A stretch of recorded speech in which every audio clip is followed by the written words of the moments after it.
What's up tout le monde, j'espère que vous allez bien. On se retrouve pour une nouvelle vidéo remplie d'actualités comme toujours sur des artistes français et américains. N'oubliez pas de me suivre sur TikTok si vous voulez plus d'actualités parce que là-bas j'en vois tous les jours.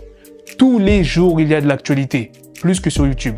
Donc venez me suivre sur TikTok, il s'affiche juste ici. Sans plus tarder, let's go pour les news. L'été arrive bientôt, profitez-en car We Are Shea Nation a mis une offre intéressante et pas mal de nouveautés. Donc si tu veux briller sous le soleil, c'est le moment. Il y a l'offre essentielle en ce moment, c'est tout simple. Tu mets 2 produits de la catégorie essentielle dans ton panier et l'un d'eux sera offert. Par contre, s'il n'y a aucun produit qui t'intéresse dans la catégorie essentielle, tu peux aller dans une autre catégorie. Par exemple, il y a cette chaîne qui t'intéresse, tu veux prendre ce pendentif, tu le mets dans ton panier et avant de valider ta commande, tu rentres le code BLACKTRAP30 et tu auras droit à une bonne réduction. La livraison est gratuite dans tous les pays et n'oubliez pas que vous pouvez payer en plusieurs fois. L'artiste Gunna a récemment sorti un nouvel album intitulé A Gift and a Curse. Cet album est une réponse aux accusations de mouchards qui ont été portées contre lui depuis qu'il a accepté un accord de plaidoyer en décembre dans le cadre de l'affaire YSL Rico. Gunna a été arrêté en mai 2022 avec plusieurs membres du label YSL et rappelle dans son album que cette situation n'était pas une blague pour lui. Il mentionne même avoir pleuré dans sa cellule. Gunna assure à Young Thug qu'il ne l'a pas dénoncé et qu'il ne faut pas croire les mensonges qui circulent à son sujet. Gunna vient d'unfollow Lil Baby sur Insta, les deux artistes ne se suivent plus sur les réseaux. Tony Yayo, membre du groupe de rap G-Unit, a déclaré qu'il aurait agi différemment s'il avait été à la place de Gunna. Il a affirmé qu'il n'aurait pas laissé son patron artistique se débrouiller seul en prison. Dans une discussion avec DJ Vlad sur la nouvelle chanson de Gunna, Bread and Butter, Tony a admis hypothétiquement qu'il n'aurait pas plaidé coupable pour obtenir la liberté s'il avait été accusé avec 50 Cent. Comme vous le savez, Gunna a plaidé coupable pour se libérer du procès en cours de YSL Rico où Young Thug est nommé comme le cerveau. Tony dit que faire quelques années de prison n'est pas un problème pour lui, surtout si cela peut l'empêcher d'être étiqueté comme un mouchard. Il était également fixé sur les paroles de Gunna à propos des avocats et du DA dans l'affaire faisant quelque chose de sournois, suggérant que Gunna n'était pas au courant des termes de son accord. Le rappeur Casanova se remet après s'être fait taillader le visage lors d'une altercation en prison quelques jours seulement après avoir renoncé à son affiliation à un gang devant le tribunal.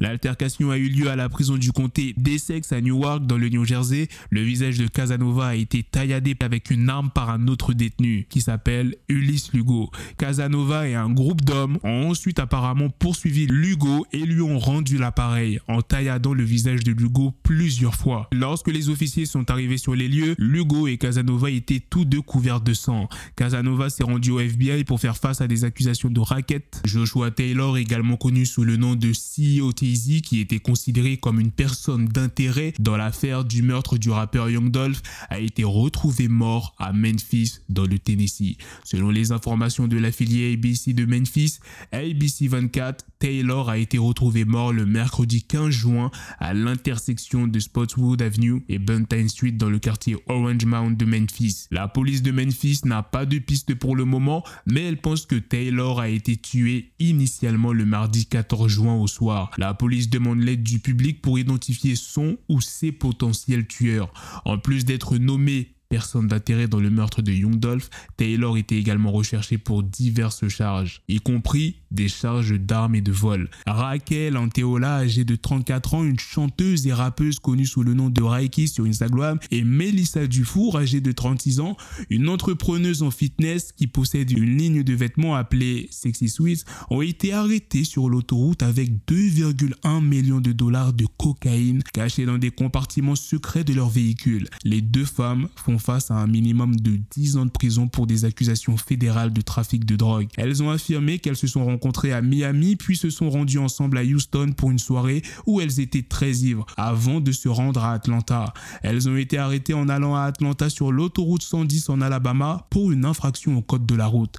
Lors du contrôle, un chien policier a indiqué que des drogues pourraient se trouver dans leur véhicule. Les policiers ont alors trouvé plusieurs compartiments cachés dissimulant 98 kilos de cocaïne cocaïne emballée dans 84 paquets. La valeur de rue estimée de la saisie est d'environ 2,1 millions de dollars. La voiture avait été modifiée par des professionnels pour cacher les drogues sous le plancher du véhicule. Trippie Redd, le rappeur connu pour son titre Miss the Rage, a récemment affirmé sur Twitter que d'autres artistes ne sont pas à son niveau sur le plan sonore. Il a expliqué que son approche de la musique est plus diversifiée que celle des autres, ce qui le rend plus polyvalent. Il a déclaré « Je suis polyvalent.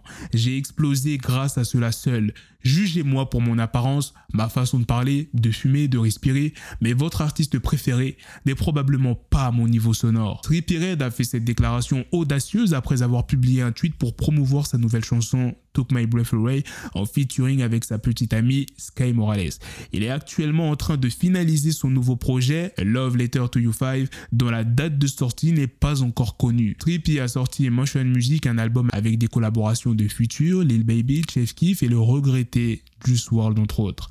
L'album a fait ses débuts à la 3e place du Billboard 200. Trippie Redd a également annoncé qu'il sortira une vidéo pour la chanson Took My Breath Away le 16 juin. La mort prématurée de Takeoff et Young Dolph a inspiré Gucci Mane à adopter une approche différente dans la musique qu'il crée actuellement. Dans une interview avec Zane Lowe pour Apple Music One New Music Daily, la légende du rap d'Atlanta a donné son point de vue sur la façon dont les décès mentionnés ainsi que le décès de son artiste Big Scar en 2022 ont eu un impact profond sur lui en tant que personne et artiste chevronné. Il a également parlé du nouvel album sur lequel il travaille actuellement. Il dit « Depuis, je suppose, novembre quand Dolph est décédé, mon artiste Scar est décédé, et Takeoff est décédé, et Pusha T est enfermé, et Fou est enfermé, c'est pourquoi j'ai nommé mon album A Breath of Fresh Air. Je ne suis tout simplement pas d'humeur à entendre beaucoup de fourrage et de meurtres et ceci et cela, et je ne dis pas que je ne l'ai pas fait avant, mais juste maintenant, laissez-moi juste essayer de montrer l'exemple et montrer aux gens qu'il y a plus à rapper que mes hops et tout ça. Vous pouvez rapper sur le fait de sortir manger avec votre fille ou votre femme, et c'est de quoi parlent toutes les chansons. Je ne dis pas tout sur la même chose, mais c'est ce que j'essaie de faire passer, et beaucoup d'artistes que je vois rapper sur la douleur dans leur vie. Mais moi, tout au long de ma carrière, beaucoup de fois, je fais beaucoup de rap sur les voitures et les bijoux et juste l'extravagance. Donc je voulais juste faire savoir aux gens que je traverse de la douleur. Comme je l'ai dit, je ne voulais pas avoir de sujet si superficiel. J'ai touché les gens et je les ai laissés savoir. Un tragique incident a eu lieu à Rennes le mercredi 14 juin 2023 où un lycéen de 18 ans est mort noyé alors qu'il tentait de traverser un étang pour célébrer la fin de son baccalauréat. Le jeune homme qui venait de passer son épreuve de philosophie était avec un groupe d'amis au bord de l'étang de Hédé situé au nord de Rennes. 3 des lycéens ont décidé de relever un défi et de traverser l'étang malgré l'interdiction formelle de s'y baigner. Le défi consistait à traverser les 200 mètres qui les séparaient d'une autre rive. Malheureusement, l'un d'eux a été en détresse et son corps a été entraîné au fond de l'étang. Les secours ont été rapidement alertés et ont tenté de sauver le jeune homme, mais il était malheureusement trop tard. La mort du lycéen a provoqué une grande émotion au sein de la communauté scolaire. Il était décrit par ses professeurs comme un élève dynamique et souriant. Sa mère, sous le choc, a été prise en charge par les sapeurs-pompiers. Voilà les gars, c'est la fin de cette news, c'est aussi la fin de cette vidéo. Dites-moi dans les commentaires qu'est-ce que vous en pensez de toutes les news que je vous ai présentées dans cette vidéo. Sur ce, on se donne rendez-vous très prochainement pour d'autres vidéos news. Prenez soin de vous la famille. Peace.